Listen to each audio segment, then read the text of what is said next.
What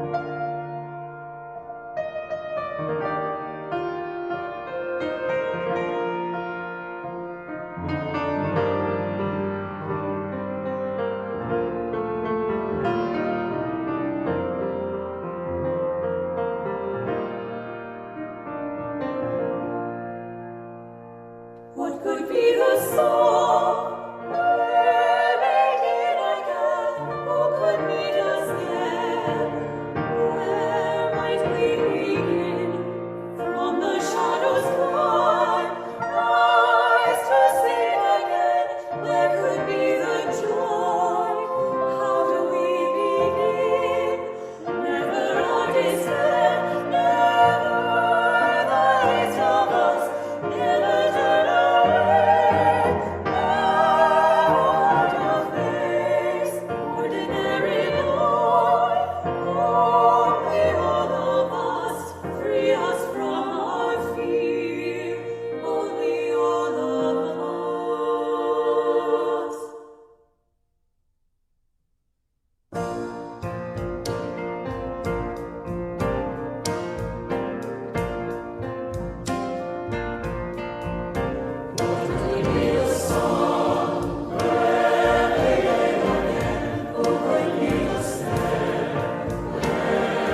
Hello, friends.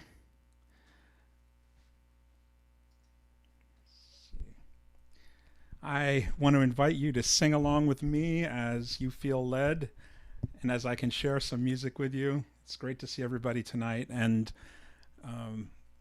congrats to all the graduates and families, friends. You are headed back home by another road.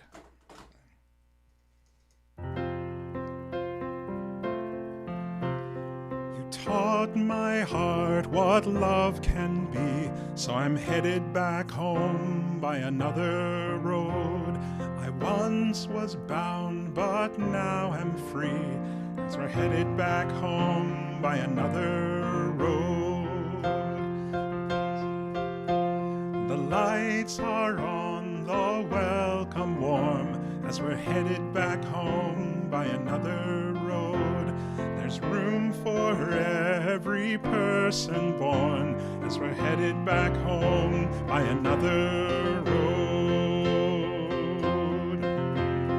Join me now, the road is wide, all God's children side by side, where justice will shine and love abide. We're headed back home by another road. Yes, we're headed back home by another road. It's kind of like my Bruce Hornsby effect there. The lights are on, the welcome warm. No, that's not the verse. God's people on the move again, and we're headed back home by another road. The power of love has made us kin, and we're headed back home by another road. Join me now, the road is wide, all God's children side by side, where justice will shine and love abide. We're headed back home by another road, so we're headed back home by another road.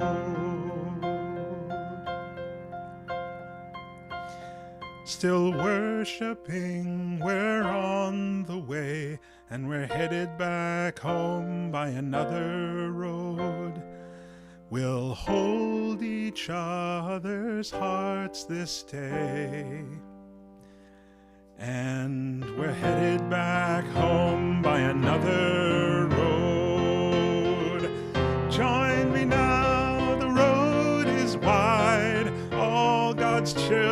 stand side by side, where justice will shine and love abide. We're headed back home by another road. We're headed back home by another road. We are headed back home by another road. So we're headed back home by another road.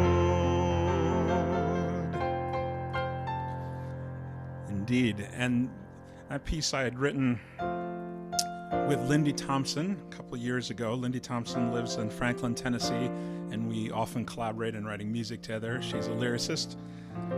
And the next song I want to share with you, this gathering music, sing-along, part of our ceremony, is a piece called La Lucha. I had written it in 2017. Of course, La Lucha means the struggle, and we have certainly been in it.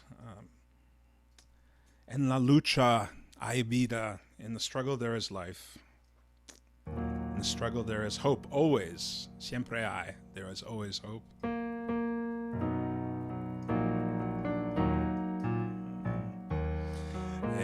la lucha hay vida. En la lucha esperanza. En la lucha hay vida. Siempre hay esperanza. En la lucha hay vida. En la lucha esperanza. En la lucha hay vida. Siempre hay esperanza. Nos cantamos en la lucha.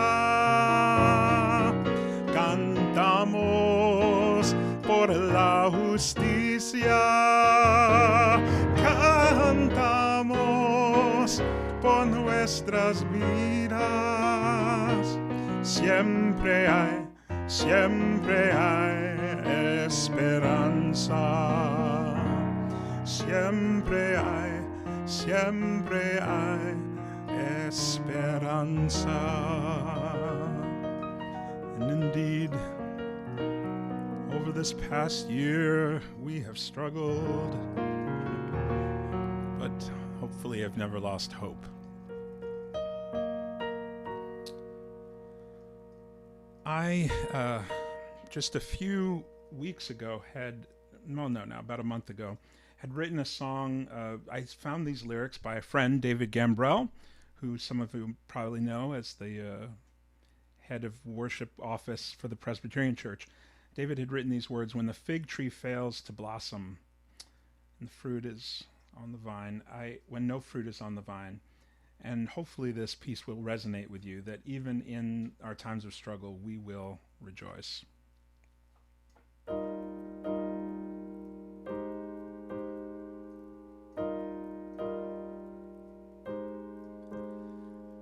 When the fig tree fails to blossom and no fruit is on the vine, when the fields are bare as deserts and our hope is hard to find, when a song of celebration seems entirely out of place, when our lives are stretched to breaking, hanging by a thread of grace,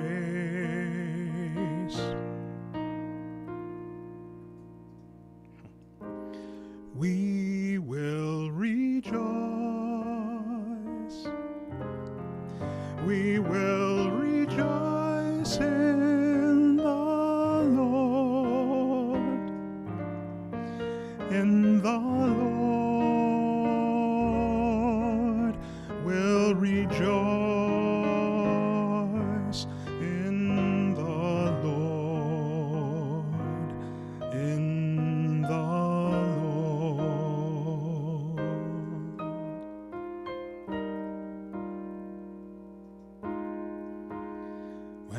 the sun and moon are shaken, and the heavens lose their light.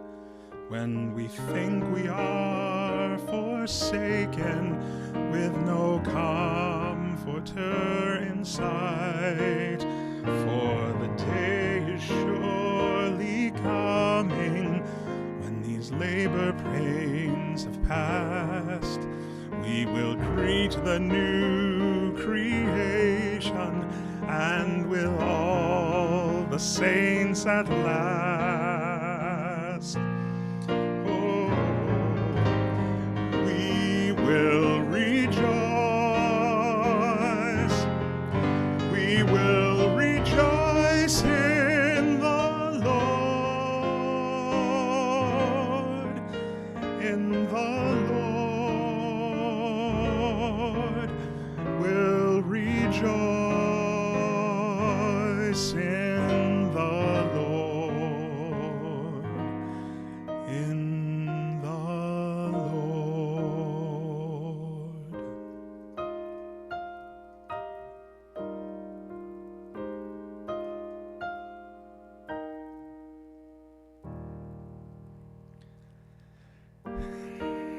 And finally, let me end by saying that I hope you all know that you are children of sacred worth. All of us, we are a child of God.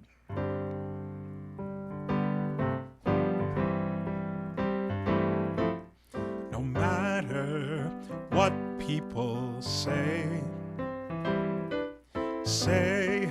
or think about me, I am a child. I am a child of God. No matter what people say or think about you, you are a child. You are a child of God.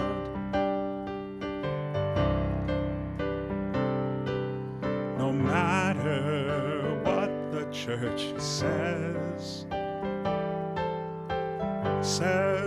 or thinks about me, I am a child. I am a child of God. No matter what the church says, decisions, pronouncements on you, you are a child. You are a child of God. And we sing, and there is no thing and no one who can separate. They can't separate you from the truth that you're someone, you are family, you are meant to be a child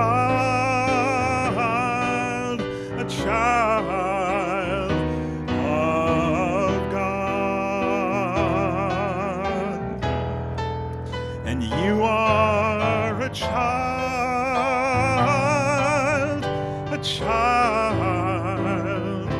of God. All the people of God said, amen. Amen. Welcome, one and all. My name is Martin Jean, and before we proceed, let me just first start by saying thank you on behalf of all of us for the beautiful music that came from our camerata and our colleague, Professor Mark Miller. Thank you, Mark. Thank you, camerata. Camerata is conducted by Dr. Andre Thomas, and those beautiful visual designs that you saw were crafted by School of Drama student and dear friend of the ISM, Camilla Tassi. And before I go any further, let me also offer sincere congratulations to Mark Miller, who, like you, graduated in a certain way this weekend, not with a degree, but into the ranks of full professor at his day job at Drew Divinity School. Congratulations, Mark.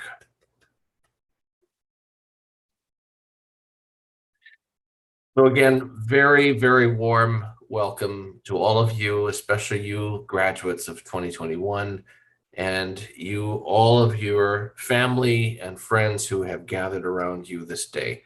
I serve as director here at the Institute of Sacred Music, and we are celebrating this graduating class with great joy today.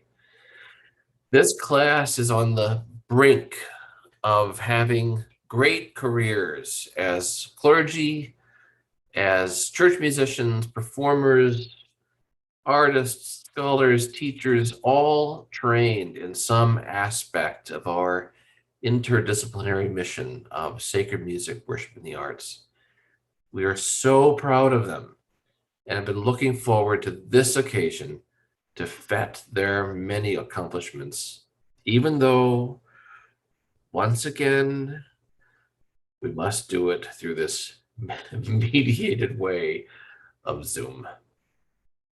So, speaking of which, let me do a little bit of housekeeping. First, graduates, in honor of today, we sent you a small care package, which I hope most of you received. There are two things in it that you will need. In fact, I would invite all of you, if you have these things within reach, to go and get them right now. One is a candle and something to light it with, because we're going to use that in just a second. And then the other is something lovely to drink. And because at the end of this celebration, we're going to break into a little reception time. And here's my empty glass. I'm not going to tell you what I'm going to put in it. We'll save that for the end. But go and grab those things if you don't have them with you right now, and we will proceed in due course.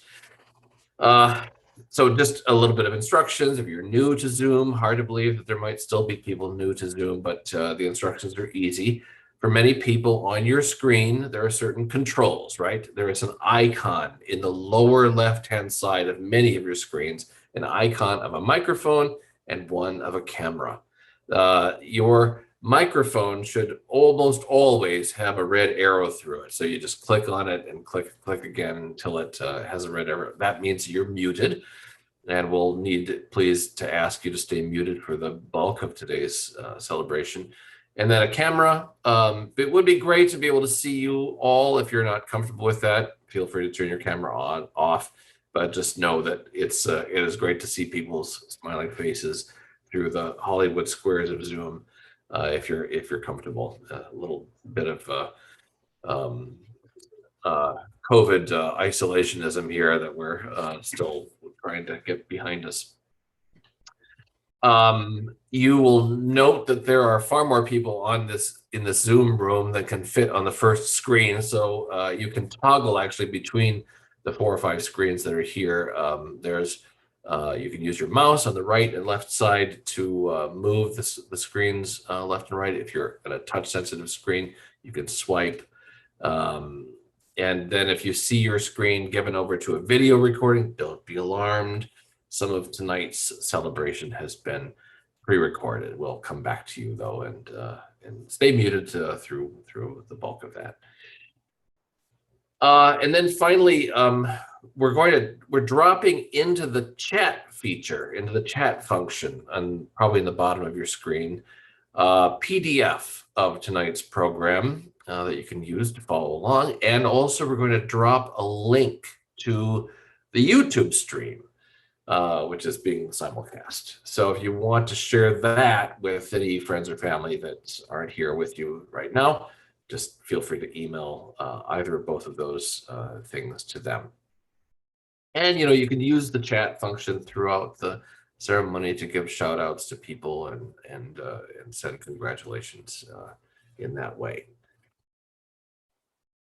I think that's the lineup, the instructions. Everyone ready? I think we sort of know what we're doing here. So let's begin. Today, many Christians celebrate the Feast of Pentecost. Others are still early in the season of Easter, and many others still are celebrating other occasions. Whatever it is you're celebrating, I invite you now to turn on your camera if you're willing, and to take your candle and light it. To signify that this is an occasion of celebration and remembrance and joy, and to hold the candle up to the camera so we can all see it. You can pass through the screens if you want. And now I'll simply ask my colleague, Professor Vasilis Marinis, to lead us now in our opening prayer. Vasily. This is the day that the Lord has made. Let us rejoice and be glad in it. We will rejoice, though we are utterly exhausted, though the months of isolation have been a heavy load to bear, though we did not spend as much time with each other as we would have liked. Nevertheless, we will rejoice, because we are thankful for your achievements and your grace, for your patience and perseverance, and lest we forget, for the spouses and partners and children and parents and family who supported you. We will rejoice and be glad. We send you off to a world full of uncertainty and strife, but we are confident that, like you did here, you will march forth and do what is right, because we truly believe that whether you're a musician or a pastor, a professor or a museum professional, you stand for justice. And so you will give us and this weary world continued cause to rejoice and be glad. We have no advice to offer, but a short ancient prayer by Saint Ephrem the Syrian. Lord, do not give me a spirit of idleness, futility, ambition, and idle talk. Rather bestow upon me a spirit of discretion, humility, patience, and love. Yes, Lord, grant me to recognize my own failings and not condemn others, for you are blessed unto the ages of ages. Amen.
Hi, everyone. That was very beautiful. Martin asked me to read a poem this evening. I have already been dropped off of this call twice, so I'm a little worried that I might be dropped off again. And I have 2 dogs here that are going mad, so bear with me. If it goes badly, it goes badly. Martin will pick up in between. This poem is called Lord is Not a Word. Poetry is music, first of all. It's often surprising when people are often surprised when I tell them that, but it's really music first of all, or it's nothing. And so if you get lost in the poem, follow the sounds. Lord is not a word. Lord is not a word. Song is not a salve. Suffer the child who lived on sunlight and solitude. Savor the man craving earth like an aftertaste. To discover in one's hand 2 local stones the size of a dead man's eyes saves no one. But to fling them with the grace you did not know you knew, to bring them skimming, homing over blue, is to discover the river from which they came. Mild, merciful amnesia, through which I've moved as through a blue atmosphere of almost and was. How is it now? Like ruins unearthed by ruin, my childhood should rise. Lord, suffer me to sing these wounds by which I am made and marred. Savor this creature whose aloneness you ease and are.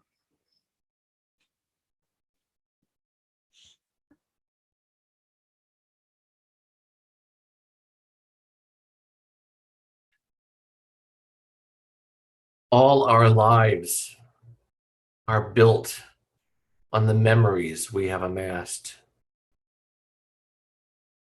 Good memories and bad ones make us who we are.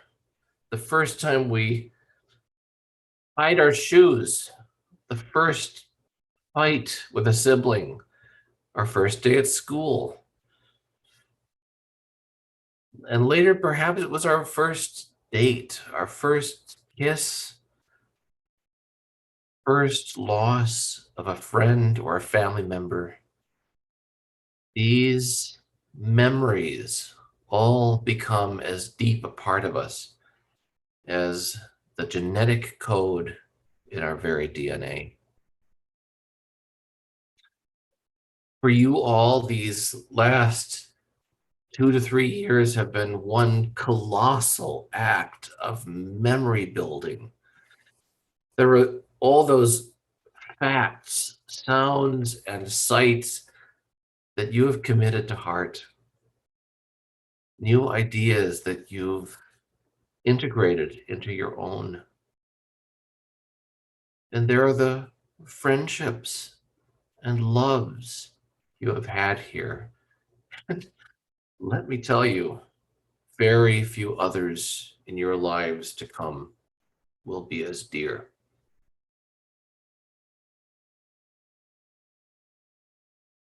And would that these memories remained intact throughout our lives, as clear as the day they were learned. In fact, our memories get packed into our bodies like so many clothes into a closet. Sometimes muddled and out of order, confused as to color and size. And what's more, these memories, they invade our dreams, where they become all a jumble with fears and hopes that have gone unexpressed. I've had this I've had this recurring dream that I am late to a college sociology final, for which I've never studied, because I thought that I had dropped the class months before. I swear to God, I've had this dream multiple times. I was never late to my sociology final. I got an A. I love that class. What is going on? Perhaps our brains act as food processors, juicers, slicing and dicing memories to create new and unrecognizable combinations. We have our memories, but some can be trusted more than others.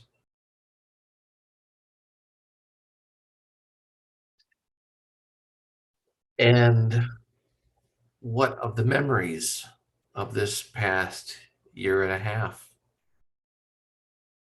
The fear, the trauma, the the losses, that constant nagging anxiety that by being too close to someone, by touching an object or a person, by breathing out or in at the wrong time will cause harm, sickness, death.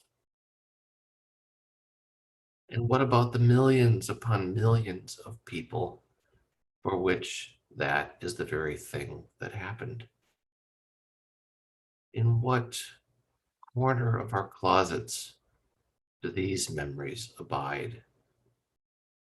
What will happen to them in a few years? How will we remember, for example, those who have died because of this dreaded disease, or who have been affected by some ill suffered or exposed on its account? And Tuesday is the first anniversary of George Floyd's death. How will we remember him?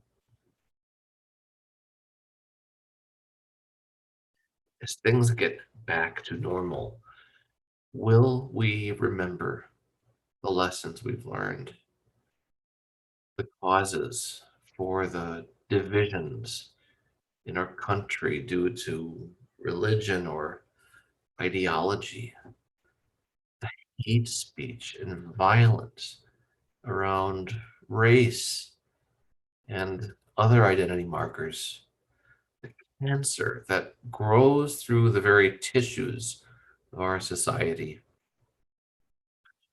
Or do these things all just get papered over again somehow, creating again a kind of societal amnesia? I have news for you. The past will always be with us. Some of these memories will become ghosts that haunt us well into the future, visiting us in our darkest nighttime hour. You will likely feel anger, disappointment, resentment from the losses you have suffered, from the crimes you've witnessed for some time to come. You will need to find an outlet, a healthy outlet, a constructive outlet for these feelings, because these feelings will eventually have their say.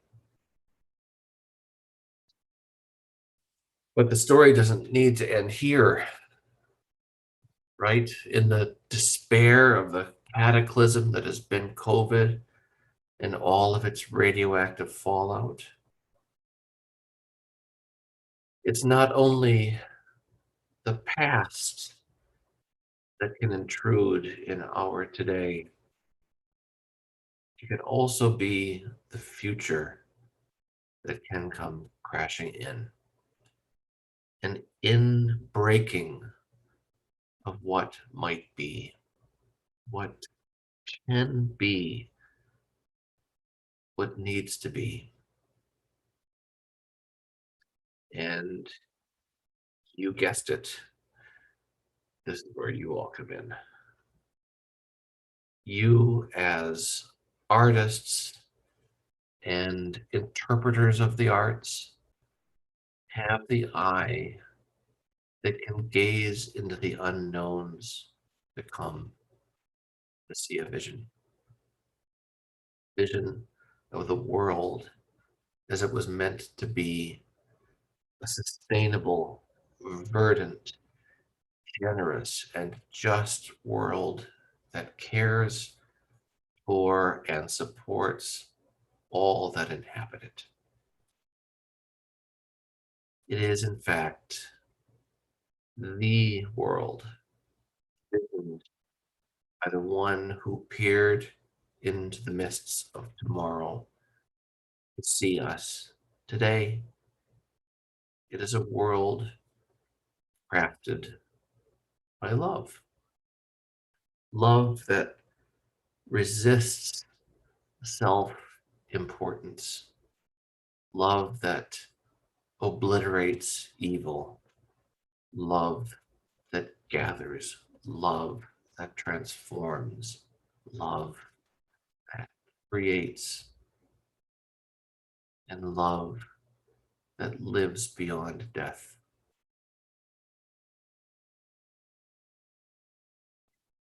And you who have caught this vision for the future, and with your knowledge of the past, with the resilience, creativity, and determination you have shown at every turn during these past years, you become co-creators, agents for change, builders of love with the spirit whose architectonic power we celebrate today.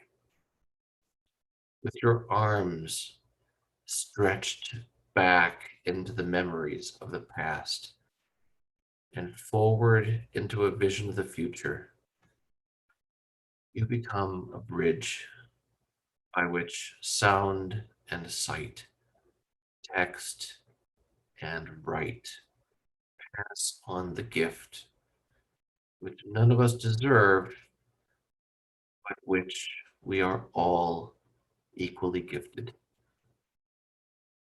the gift of love.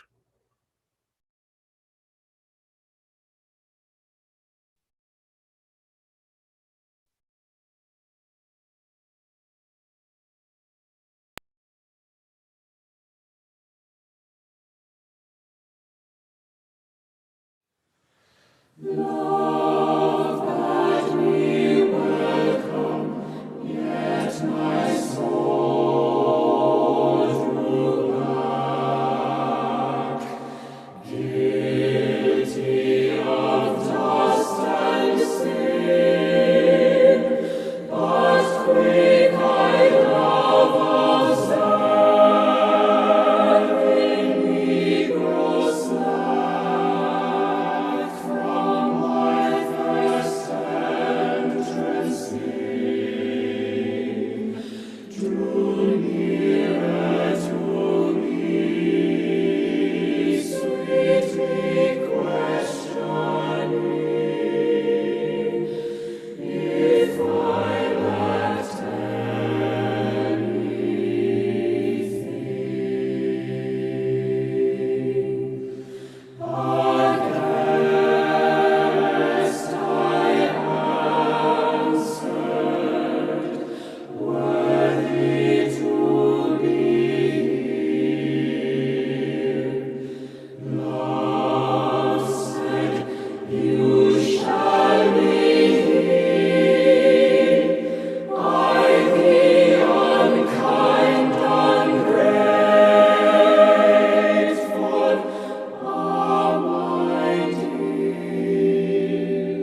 During the 2020-2021 academic year, the ISM welcomed 8 exceptional scholars, teachers, and artists as part of our 11th class of ISM Fellows. Each visiting fellow became a cherished member of our community while working on their interdisciplinary research projects, teaching courses, and organizing and leading conferences and performances here at the ISM. The research topics that this cohort of fellows pursued during the past year was wide-ranging, to say the least. Meg Bernstein studied the social, economic, liturgical, and theological contours of medieval parochial architecture in England. Rebecca Dirksen undertook a multimodal project as a form of sacred ecology. Gruenbaum focused on Jewish literature in medieval Europe. Bo-Kyung Blenda Im worked on an ethnographic project studying how Korean Christians engaged with Black gospel and contemporary worship music. Jean Ngoya Kadula's research considered religious music, theology, and politics in Eastern African Christianity. Christopher Rasheed McMillan brought us new perspectives on choreography, theology, and dance in his work on sacred movement and performance. Marianne Rakutanian explored Augustine's preaching on the Sabbath and its relationships with time. And Riley Souls focused on comparative studies of East Asian and Western forms of religious literature. Despite the vast geographies and periods of history covered in this collective work, each member of our Fellows cohort was ready with insightful comments and encouraging words for one another and the ISM community in our weekly series of online talks, the virtual classroom, and the other Zoom and in-person spaces where we found each other. With gratitude for all they have contributed to the ISM and Yale, we acknowledge this year's class of ISM Fellows, wishing them well and hoping that they stay in touch with everyone in the ISM community. Thank you to the ISM Fellows.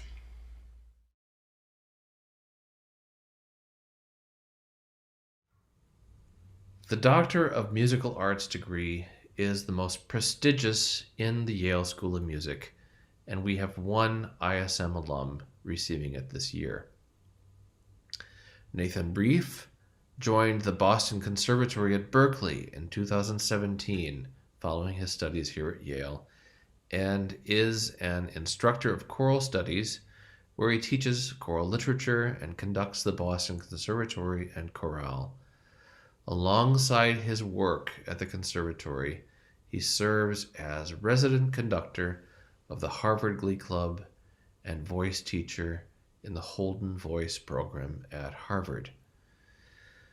Mr. Reef's work as a conductor has brought him before ensembles representing the broad diversity of the choral world, including the Young People's Chorus of New York City, the Yale Glee Club, and the Ann Arbor Cantata Singers. His scholarly projects focused on the intersection of polystylism and incrementalism in Alfred Schnittke's Concerto for Choir.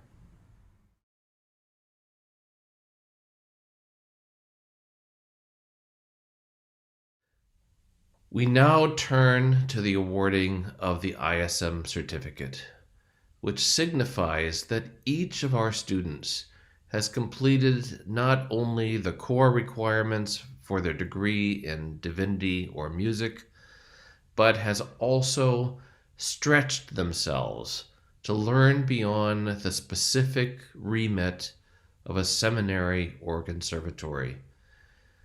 In fact, their work here has been truly interdisciplinary and begun a path of integrative learning, bridging the worlds of faith and art that we hope will continue through their whole lives. We have 4 students receiving the Master of Arts degree concentrating in liturgical studies. Mark Elliott Florig. Mark is a liturgical scholar working at the intersection of liturgy, ecumenism, and ecclesiology. In addition to developing a deeper understanding of Catholic and Reformation liturgical traditions, he hopes to spend the rest of his life answering important theological questions. Among these are, what are the next steps for unity in worship that do not require uniformity? And what does the post-pandemic future of Catholic worship look like? Phoenix Catherine Gonzalez. Phoenix will be entering an interdisciplinary PhD program in theater and drama at Northwestern University. Daniel Kim. During his time at the ISM, Daniel explored various interests that ranged from sacred music and liturgy to law, theology, philosophy, and history. At the same time, Daniel's experience at the ISM helped him to narrow his academic interests and professional goals. Daniel says that he couldn't have thought of a better place to spend 3 years before he begins his law studies. Skylar Nebelman. Skylar hopes to take his passion for medieval liturgy and chant into ongoing scholarly work. Receiving the Master of Sacred Theology, Bin Shia. Bin came to ISM to study for the STM to deepen his understanding of his Chinese Anglican identity and to broaden his knowledge of liturgical studies, and is grateful that he has been able to achieve these goals. Leah Silvius is a poet, an editor, and a thinker of real originality and sensitivity. She's particularly interested in the intersection of religion, literature, and music, and also the role of creative expression in community building and political discourse.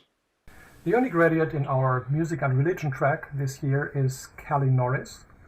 Kelly is thankful for 2 wonderful, although quite unconventional years at the ISM. Despite the pandemic, there have been numerous bright spots. Chief among these are the colloquium project she completed with Andrea Walker on Libby Larson's song cycle Try Me, God King, and collaborating on the digital music and art exhibition Silent Fire with fellow ISM students Maddie Blomqvist, Maura Tuffy, and Andrea Walker. She will always be grateful for the role the ISM has played in shaping her as a collaborator, musician, and scholar. And from my perspective as her professor, it has been a pleasure to working with you, Kelly, and I wish you the very best. Congratulations. Ingrid Getz has used her time at the ISM to broaden and complicate research from her previous degree. She focused on the material and visual culture of the Scandinavian Reformation, as well as its reception in the 19th and 20th centuries, and impact on encounters between Lutheranism and Orthodoxy in Finland. Courses taught by ISM faculty and fellows on subjects ranging from Russian iconography to ethnomusicology have been the highlight of her YDS academic career. Molly Martian has greatly enjoyed her time with the ISM. Mainly, she has enjoyed the interdisciplinary nature of the program, as well as the helpful guidance she has received from numerous classmates and professors. She will continue to carry what she has learned at the ISM throughout her future career as an art historian, whether it is looking more closely at an ancient artifact or more deeply appreciating all forms of sacred art she encounters. Overall, she is profoundly grateful for her experience at Yale and hopes she is able to encourage others to admire the sacred arts in all forms as much as she does. Sean Kalanimoku Isao Rodan, a student in the MAR concentration in Asian religions, Sean has spent considerable time here reflecting on the various connections between music, literature, and religion in Japan. Sean has been a very active singer in ISM choirs, including serving as baritone in the Yale School of Cantorum and as a member of the ECY Choir, Battelle Chapel Choir, Marquand Chapel Choir, and Repertory Chorus. Taylor Wyatt Reynolds. Wyatt was an MAR student in the History of Christianity concentrate. With his colloquium partner, Abe Wallace, they made together a superb presentation on translation and endurance, Cherokee hymnody, and the acculturation of Christianity. Wyatt wrote this in his ISM application. An historian by trade, I cannot avert my eyes from the brokenness of the world in favor of easy solutions. Wyatt is a man of deep social conscience who will leverage his considerable intellectual gifts for the sake of healing and justice. We have 4 students receiving the Master of Divinity degree this year, beginning with Nia Danielle Campina Bacot. Nia, you have been a bright light at the ISM these past few years. We've all marveled at your passion for God and music, your intellect, and of course, your infectious joy. Congratulations from all of us. Corinne Alyssa Eskridge. Corinne will be ordained and begin her ministry in the United Church of Christ. Gabriel Kepler came to us from Life Pacific College, and like many of our students, had the goal to learn about Christianity beyond his own tradition. What he perhaps didn't realize was how much we would all learn from him. In fact, Gabe is quite a drummer, and while I wish I could have heard him play here more, I know that his significant musical gifts, his razor-sharp intellect, and his love of God will shape his ministry in whatever form it takes. Andrew Wingham Ogletree. Andrew is one of the Trinitarian students, that is, a member of ISM, YDS, and Berkeley Divinity School. He is pursuing his call to ordained ministry in the Episcopal Church and has valued the interdisciplinary collaboration ISM has provided and the sharing. James Davis Jr., what a contribution you have made while here at Yale, both as a student, as a conductor, as a singer, as a pianist, and most recently as a narrator. Congratulations on being selected as one of the conductors at the conducting retreat in Meadowmack. We're so proud of you. Congratulations, James. Megan Stoll, we remember you for your smiling positivity and enthusiasm for all that you have been doing in Yale and for the care of your fellow students. And we wish you good luck as you go on to the next stage. Maura Elizabeth Tuffy. Maura, your passion for collaboration, interdisciplinary work, and social justice points to an exciting future for our art form. Joe DeVarin Larangis. Joe, your creativity, ingenuity, and dedication not only to your own craft, but also to every member of the Glee Club and Camerata communities this year has inspired us all. For the degree Master of Music in Organ Performance, Carolyn and Craig studied organ with Jan Laukvik and Martin Jean, conducting with Maggie Brooks and David Hill, and was organ scholar at Trinity Church on the Green with Walden Moore.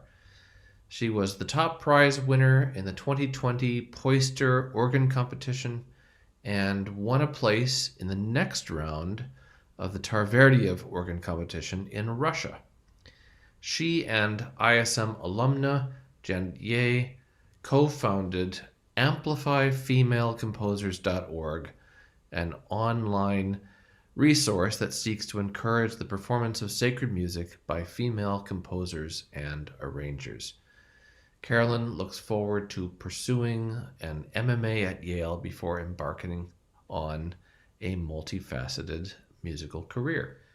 Clara Gerdes, in addition to her academic and performance studies, pursued an active recital career here at Yale pre-pandemic and was named a semi-finalist in the 2020 National Young Artist Competition in Organ Performance, sadly canceled due to COVID.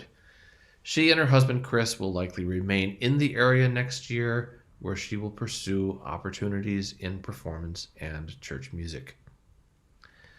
Richard Riley Gress grew exponentially as a musician these last 2 years and served as the Peter B. Knock intern in sacred music at Rye Presbyterian Church, as well as navigated the rocky waters here at Yale as assistant in the organ department, ensuring that everything ran smoothly, and we couldn't be more grateful. His behind-the-scenes service was utterly invaluable. Next year, he will pursue doctoral studies in organ and church music in one of the most competitive programs of its kind at the University of Notre Dame, studying with ISM alumnus Kola Owolabi. Ethan Mark Hammond.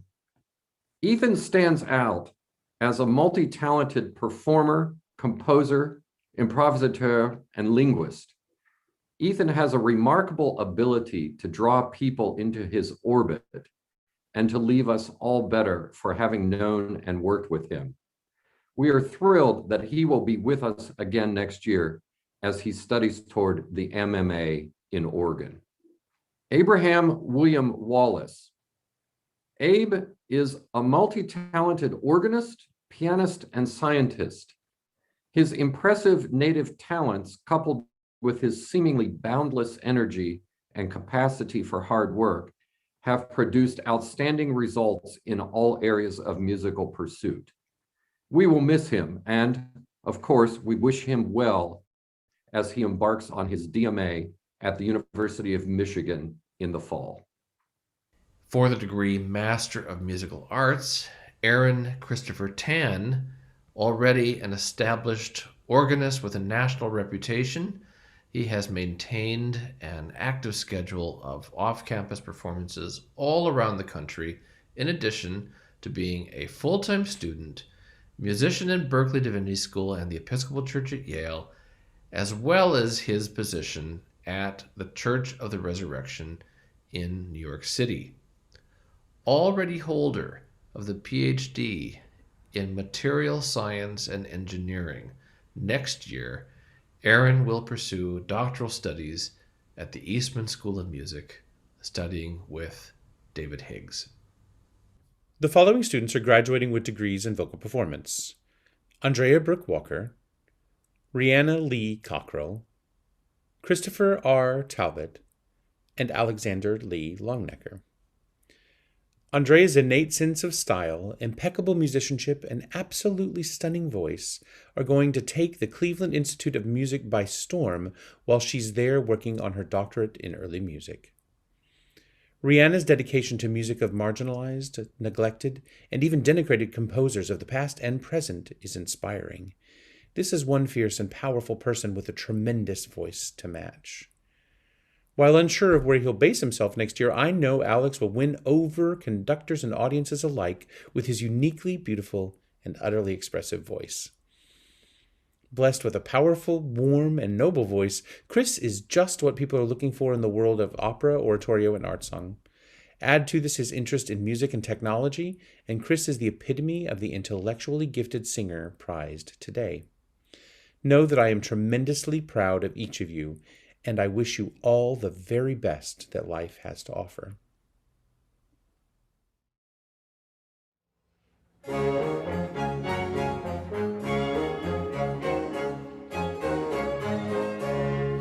Hallelujah.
We now turn to the awarding of the ISM scholarships and prizes. Scholarships are awarded most typically to returning students and form a portion of their existing financial aid. Prizes are financial awards given to graduating students. In each case, the faculty makes these awards to students they deem have made special contributions to the life of the ISM and notable strides in their areas. For this section, may I suggest we all ensure we're in speaker view, and you'll quickly be able to see who's presenting. And I'll just remind all my colleagues to unmute before they make their announcement. And first, we'll just turn things over to Professor Marcus Ratai to make our first announcement. The Robert Baker Scholarship is named in honor of the former dean of the School of Sacred Music at Union, who then became the first director of the Yale Institute of Sacred Music. It is designated for an organ student completing the first year. The Robert Baker Scholarship recipient is Matthew Ingwerson. The Mary Baker Scholarship in Organ Accompanying was established in 2005 to honor the memory of Mary Baker, wife of Dr. Robert Baker, the founding director of the ISM. It is awarded each year to a returning organ student who has demonstrated, in the opinion of the faculty, the ability and collaborative spirit necessary for a skilled organ accompanist. The Mary Baker Scholarship recipient is Manuel Piazza.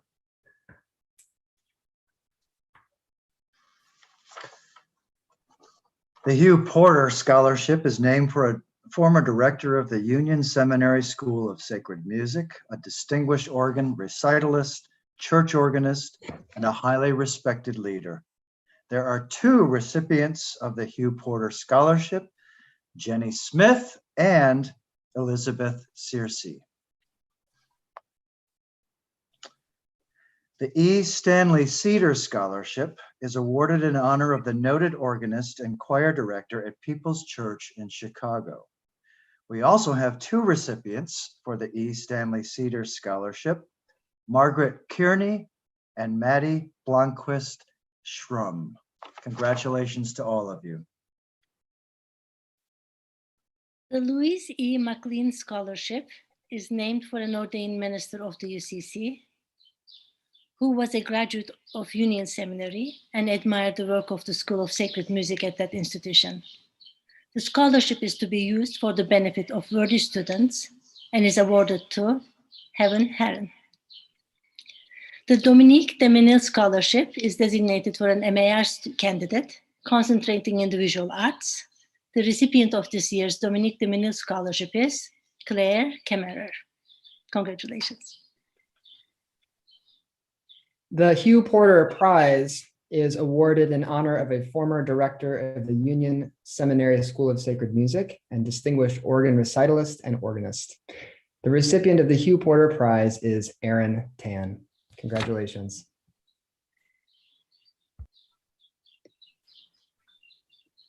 The Edwin Stanley Cedar Prize is awarded by the faculty in honor of the great Chicago organist and choir director.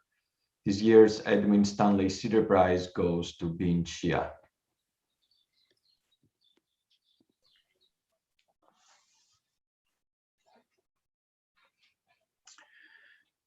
The Aidan Kavanagh Achievement Prize is awarded to a student in recognition of distinguished intellectual achievement at Yale University.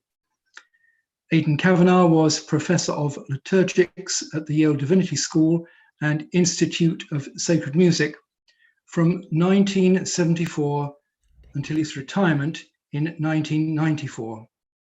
During that time, he was acting director of the Institute on 2 occasions. Recipient of the Aidan Kavanagh Achievement Prize is Kyla Schubkegel.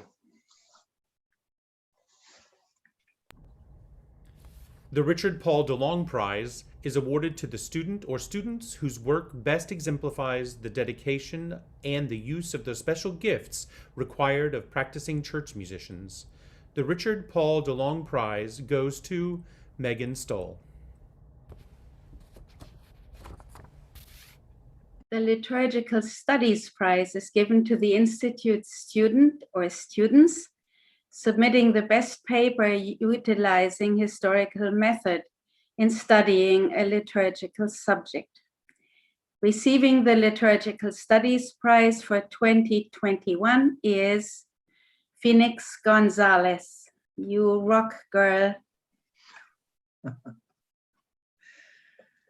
The Hugh Giles Prize continues a tradition started in 1964 at the School of Sacred Music at Union Seminary in honor of this distinguished graduate.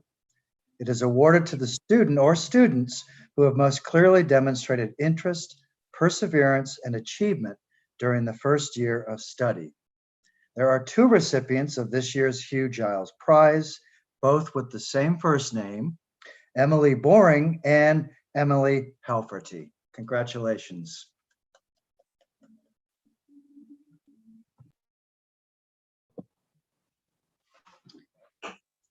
The John W. Cook Prize in Religion and the Arts is named for the distinguished art historian and director of the Institute, who died in 2019.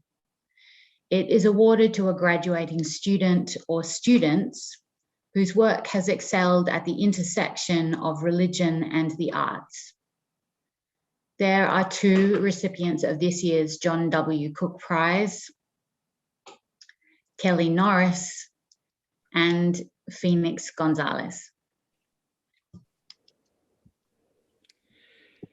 The Margot Fassler Prize in the Performance of Sacred Music is awarded to an Institute student pursuing a music degree who has shown excellence in the performance of sacred music. The recipient of this year's Margot Fassler Prize is Andrea Walker. Congratulations.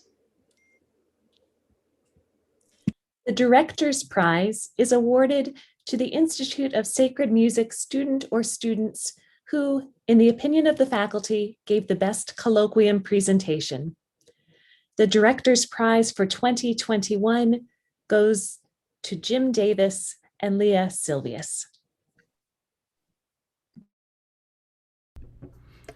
The Student's Choice for Best Colloquium Presentation is awarded to the Institute students who, in the opinion of their peers, gave the best presentation.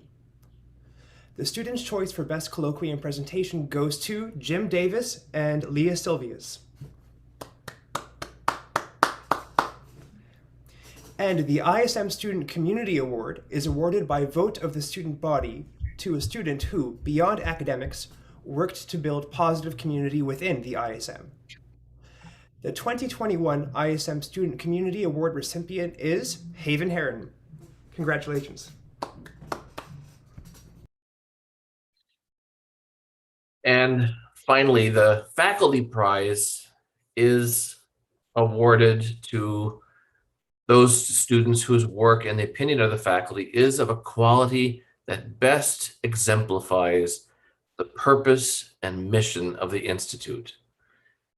And this year, the faculty are pleased to award 2 faculty prizes for 2021, both to Nia Campina Bacot and Leah Silvius. Congratulations. Now, I think it is long overdue that we all unmute ourselves and give our graduating students and prize and scholarship winners a big round of applause.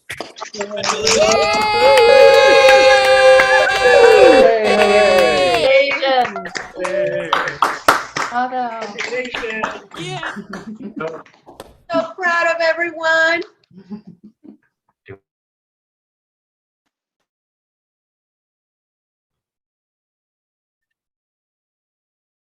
So before we start to wrap up our festivities today, we want to acknowledge a couple of people who will be leaving us at the end of this year. I'll make a few remarks about the first 2 folks. Visiting Professor Melanie Burnham has been teaching with us this year, and it's been a great honor to have her on the faculty as visiting professor from Indiana University. Dr. Burnham is one of the leading scholars of African American sacred music, and she has honored us this term by teaching a course on that very topic. Of course, she's been doing all of this over Zoom from the comfort of her dining table. And while I've missed the opportunity to share meals and conversations with her, I want to thank her on behalf of her students and of all of us here for this very special commitment that she's made to us this term. And secondly, perhaps only a few of you have had direct contact with Mr. Cesar Storlazzi, ISM's liaison with the Yale Financial Aid Office. But you have all been a beneficiary of his labors. After all, you're all in financial aid, and you have survived here these last 2 years, in part because of him. What most of you might not have known is that Cesar is the director of all financial aid at Yale and will be stepping down from that very big job at the end of this coming August. Cesar, you have been such a wonderful colleague these past 2 years, and to me, you have been a mentor and friend for much longer. Of course, lucky us, it's because of Cesar's third hat that the ISM will have continued contact with him, because Cesar will remain as director of music and organist at United Church on the Green right down the street. Congratulations, Cesar, and thank you for everything.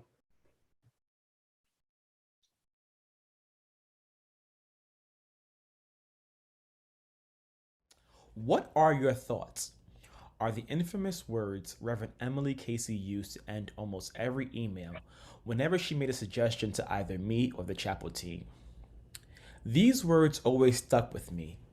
It showed the type of selfless leader she was and how everything she suggested was up for discussion.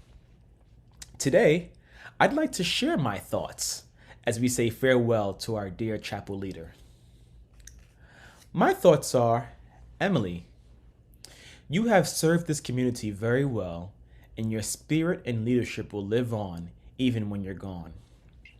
My thoughts are, I am more than sad to see you go and can't imagine a day here without you. However, I am extremely proud of your decision to pursue your terminal degree and that this is the right time.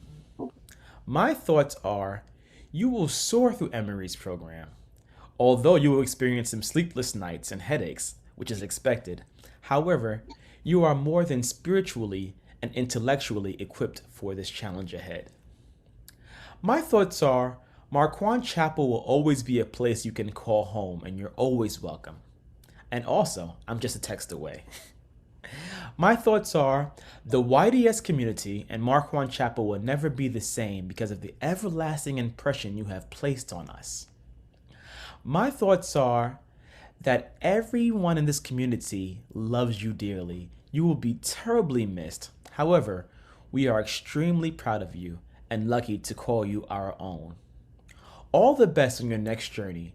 Please stay in touch. Keep us abreast of your process. God bless. My dear sister, Emily.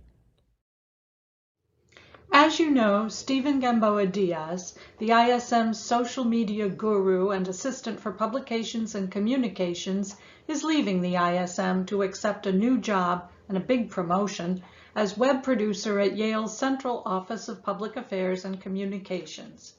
It was a good day for the ISM and a great day for me personally when he came on board full-time 4 years ago.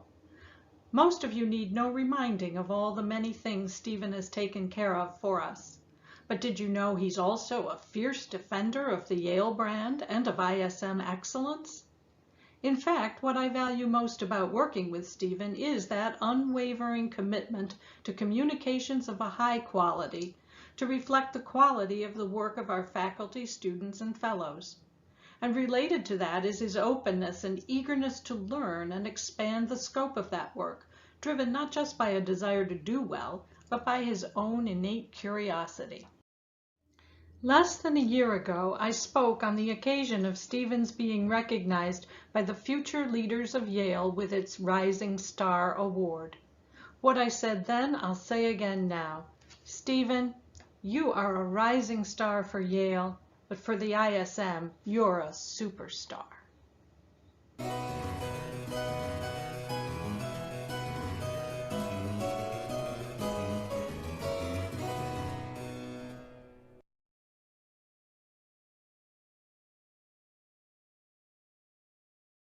I think this calls for another unmuting. So would you please join me in a big round of applause for all 4 of our colleagues.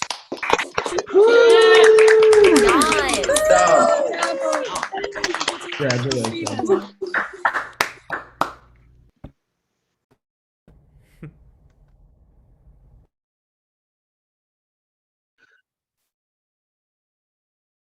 So we're nearing the end of our celebration, and as we come to a close, before we sing our final hymn together, I'd like to welcome Christian Dedish, an alum of the class of 2020. Many of you know Christian. Christian and his wife still live in town here, but will soon be moving on to their next pursuits. Christian is here to share a poem of his own creation with our graduating students.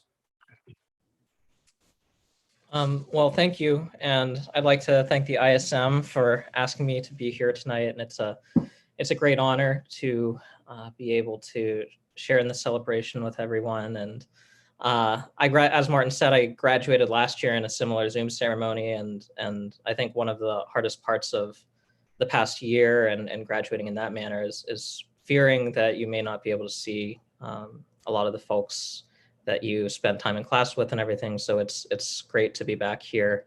And then I get to pay tribute to all of you. And also a great honor. I did not know that Chris Wyman was going to be reading earlier, but it's a great honor to be the second poet named Christian to read something here tonight. So I'm really grateful for all of this. So I'm just going to read a poem for all of you that I wrote this past year that surely came out of my studies and my time at the ISM. It's a little prose poem that's thinking about theology and art and liturgy and family, which are all things that have, whether I knew it or not at the time, fed me as a writer, and which the ISM encouraged me to explore. So it's just called Postscript.